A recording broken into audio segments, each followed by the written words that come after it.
vols que li diga més? Podeu aprendre a parlar català o no? Tío, tú eres del Madrid, tío.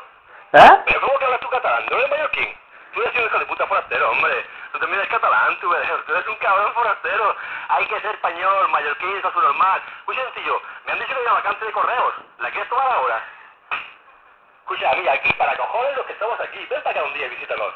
Oh, i tant que vindré. Vente, compañero. Amb molt de gust. Somos todos tuyos, ¿eh? Aquí estamos de Fuerza Nueva. Somos todos de Fuerza Nueva. Arriba España. Son gilipollas. Escucha, a la Madrid, ¿eh? Con un par de cojones, tío. Venga, siga ahí, fuerte tu verdadero de puta sagrada. Mallorquín, no, perdón, mallorquín no, que estoy insultando a un mallorquín. Catalán de mierda. Escucha, tengo que trabajar, ¿eh? Yo sé que tú estás enfermito, siga ahí sentado en la cama, ¿eh? Venga, hasta luego, compañero.